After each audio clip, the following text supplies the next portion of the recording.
Assalamualaikum warahmatullahi taala wabarakatuh.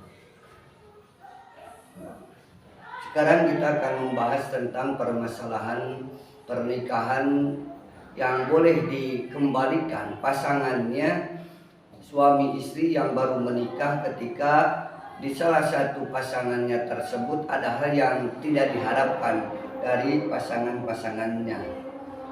Wa an Zaid bin Kabin bin Ujrah an Abi qala tajawwaja Rasulullah SAW al-aliyah min bani Gifari falamma dakhalat alaihi wa wada'at siyabaha ra'a bi kashiha bayadun faqala Nabi SAW ilbasi siyabaki wa alhaqi bi ahliki wa amara laha bisidak rawahul Hakim wa bi isnadihi Hamil bin Zaid. Menerima riwayat dari Zaid bin Ka'bin, menerima dari Ujrah, menerima dari ayahnya. Kata ayah Ujrah tersebut, telah menikah Rasulullah SAW dengan Aliyah dari Bani Gifari.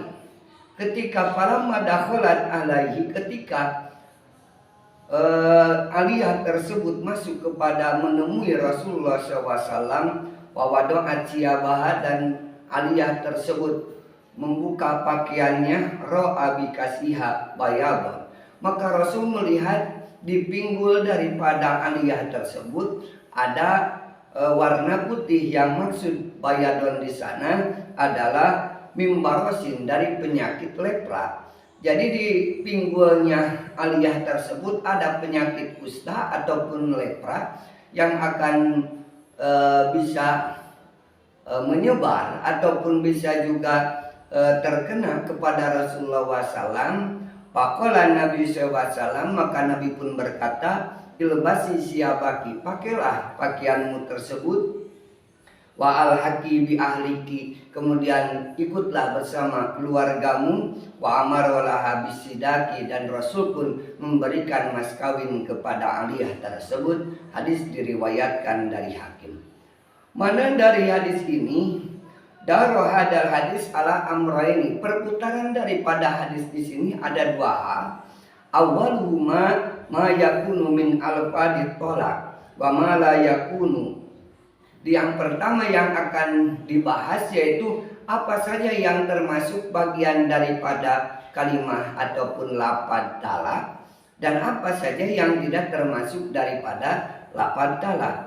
Kenapa? Liqauli SAW, karena ada kata Rasulullah SAW, alhiki bi ahliki, nah, ikutlah kamu beserta keluargamu.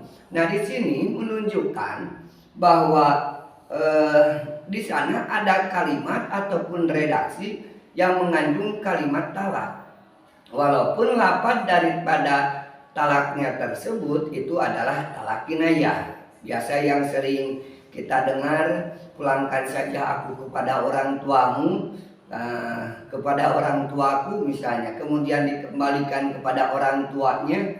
Atau misalnya kata si suaminya, kamu pulang saja sama keluargamu, jangan bersama saya lagi. Nah, ketika suami mengatakan kata-kata seperti itu, maka kalau dilihat di hatinya, maka jatuhlah talak. Tetapi apabila hanya menyuruh pulang biasa, tidak ada itikad untuk menjatuhkan talak, maka tidak dimasukkan dari kriteria talak, karena nilainya hanya dari niatnya, bukan daripada lafaz, karena lafaznya bisa mengandung makna yang lain. Sanima al-khiyaru fin nikah li ajlil ain. Dari hadis ini yang kedua mengandung adanya unsur pilihan dalam pernikahan. Ketika setelah menikah tersebut ada kecacatan yang tidak terlihat ketika kasat mata. Misalnya, mohon maaf kalau memang ketika bertemu pertama juga, misalnya dari pasangan baik si suaminya ataupun si istrinya tersebut, misalnya fisiknya tidak sempurna, apakah tangannya yang tidak ada atau jari-jarinya yang kurang lengkap, itu kan bisa dilihat. Ketika kita akan melaksanakan akad pernikahan,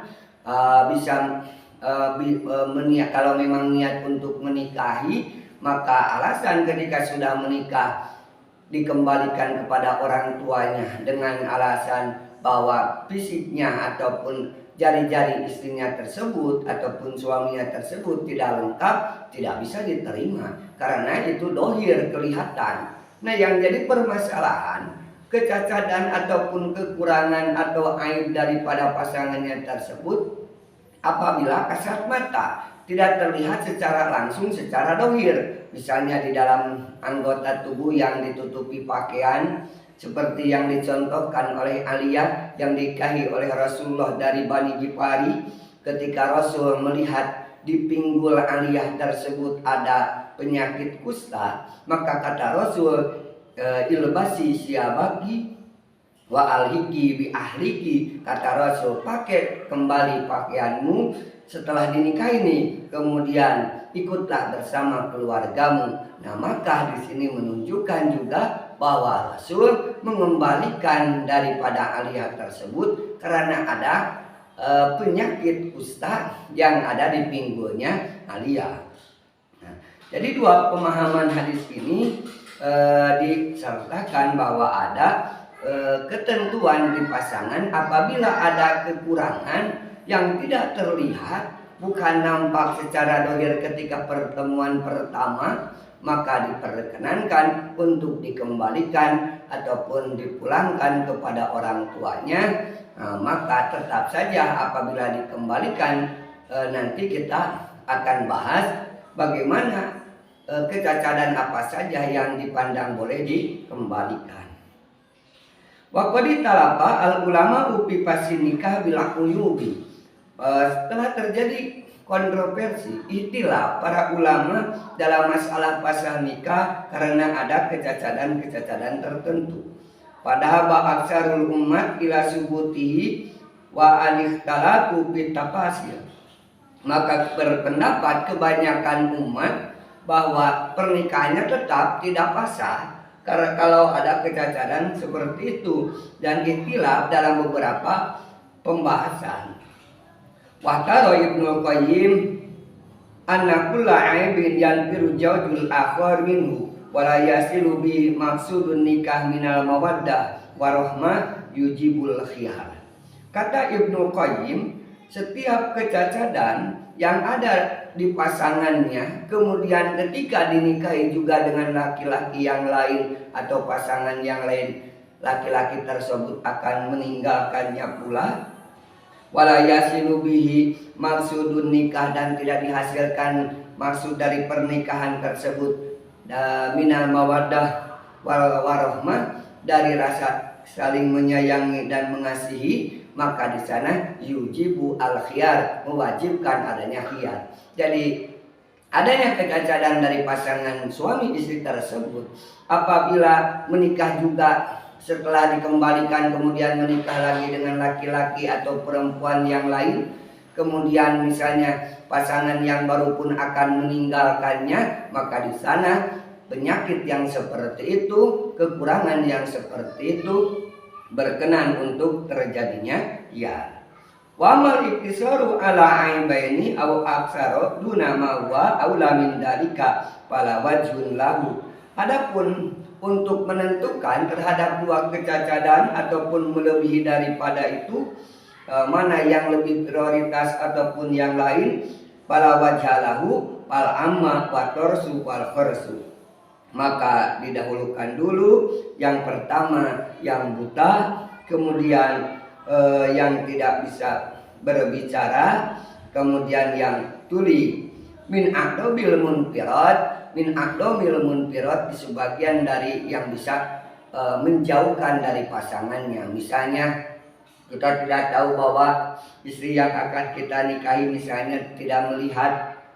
Misal kalau zaman sekarang memang sulit, berbeda dengan zaman dahulu yang ada perjodohan oleh orang tuanya, pasangan yang belum pada melihat, kemudian salah satu dari pasangannya tuli ataupun buta ataupun tidak bisa berbicara, maka menurut di sini itu diprioritaskan untuk dikembalikan. Berbeda permasalahannya apabila kita sudah tahu dari awal.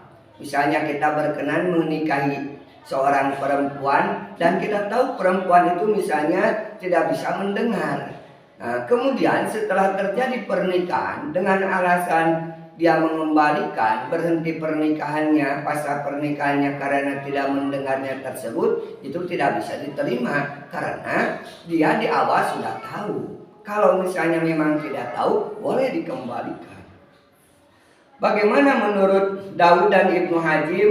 La yaksahu bil aibi an-nikahu, tidak terjadi pasca pernikahan menurut Daud dan Ibnu Hazim karena ada aib tersebut atau kecacatan tersebut.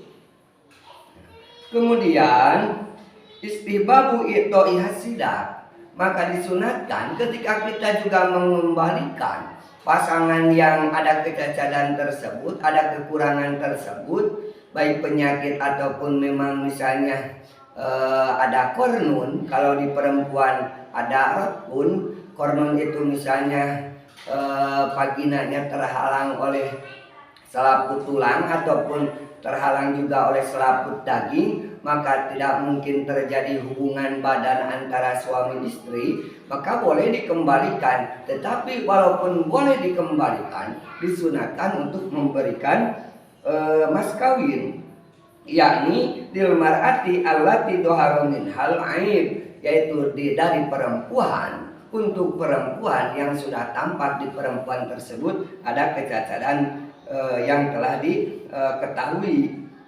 Walam nakul bil wujub, tapi menurut Sari di sini tidak dikatakan sampai kedudukannya menjadi wajib, hanya dianggap sunat saja. Kemudian riwayat dari Sa'id menerima dari Ali wajada wabiha kornun pajaujuha bil khiyar fa in masaha qabla palha al mahru bimastahala min farjiha. Dan bagi wanita tersebut ada tulang yang selaput tulang yang menghalangi daripada lubang vaginanya, pajaujuha bil khiyari, maka suaminya punya ketentuan khiyar. Fa in masaha palahu al mahru, apabila dia telah memegangnya atau bercumbulah di sini dengan pasangan yang sudah dinikahinya sebelum tahu bahwa vaginanya terhalangi oleh selaput tulang, nah maka wajib membayar mas kawin karena menganggap halal daripada farjinya tersebut. Nah, di sini juga ada ketetapan bahwa an-nasidaqo yakunu alaman qurrajauju minha. Ya, mas kawin tersebut ada kepada orang yang memang pasangannya ada keinginan untuk melaksanakan pernikahan. Menurut Imam Syafi'i, menurut Imam Malik, Imam Syafi'i di kaul qadimnya. Sementara menurut Imam Syafi'i di kaul jadidnya, tarakna al-qaulu bidalika di hadisin. Ayyuma mra'atin nakahat bi ghairi idni waliha panikawa batilun fa in asobaha falahu asidak bimastahala min farjiha. Siapa saja wanita yang bernikah tanpa ada izin daripada walinya, maka pernikahannya itu batal. Bagaimana kalau sudah disetubuhi? Fa in asobaha falaha asidak, apabila memang sudah disetubuhi oleh suaminya yang tidak ada izin dari orang tua perempuan tersebut, maka dia si suami harus membayar mas kawin. Kenapa? Bimastuhila min farjiha, karena menganggap halal daripada farjinya tersebut. Nah, jadi di sini menegaskan bahwa kecacatan dalam pasangan ketika diketemukan setelah akad pertikahan, ketika mau malam pertama misalnya ada nampak penyakit tertentu misalnya, sehingga penyakitnya akan menular kepada pasangannya sehingga kemudian kronis, berbeda hanya kalau misalnya batuk, kemudian influenza ataupun misalnya flu, itu tidak dianggap. Kemudian misalnya kalau ada